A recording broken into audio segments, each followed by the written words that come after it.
C'est le rapport qui permet à la France de se réconcilier avec le Rwanda.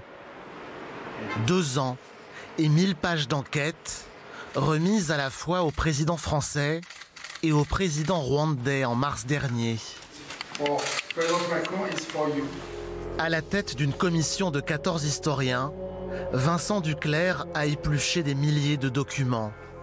Il conclut à des responsabilités lourdes et accablantes de la France au cours du génocide rwandais.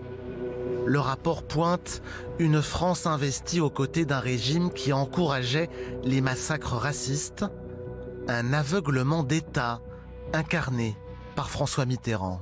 François Mitterrand avait des liens très étroits avec le président Habyarimana et Habyarimana en jouait énormément pour obtenir tout de la France sans rien concéder. C'est-à-dire que, par exemple, il y a des cartes d'identité ethniques qui ont servi ensuite, lors du génocide, à éliminer les Tutsis. Eh bien, la France aurait pu faire pression, refuser de donner des moyens militaires tant qu'Habyarimana n'aurait pas modifié les cartes d'identité. La faillite de la France au Rwanda commence bien avant l'été 94 du génocide. Depuis les années 70, des accords militaires lient les 2 pays. Surtout, François Mitterrand entretient, selon le rapport, une relation forte et personnelle avec le président Juvénal Habyarimana, issu de l'ethnie des Hutus, les futurs génocidaires. C'est le chef de l'État et président du parti unique, le général Habyarimana, qui accueille le président Mitterrand. Le général Habyarimana préside aux destinées d'un État francophone, c'est une ancienne colonie belge, ouvert, à régime modéré et qui tente courageusement d'affirmer son existence et son indépendance au sein des instances internationales.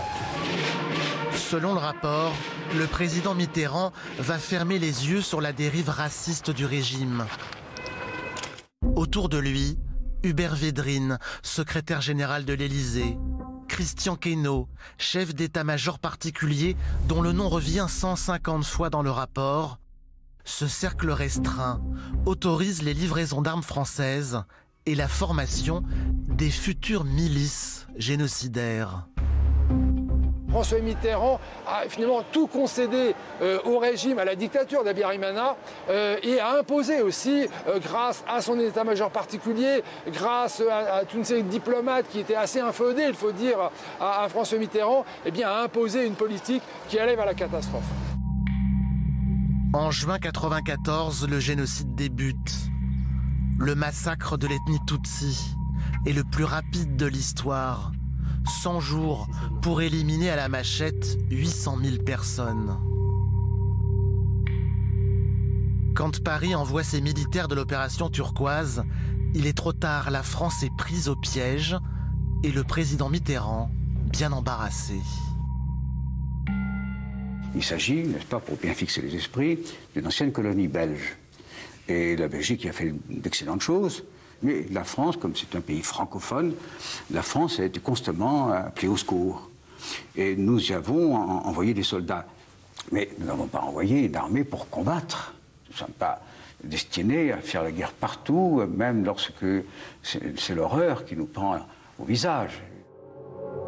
La force turquoise, prise entre génocidaires Hutus qu'elle tarde à lâcher et résistance Tutsi. Pour autant, le rapport Duclerc tranche, la France est responsable, mais pas complice du génocide. Une nouvelle vérité historique, enfin compatible avec la demande de justice rwandaise. À Kigali, sur les murs du mémorial, on a écrit depuis longtemps le rôle controversé de la France.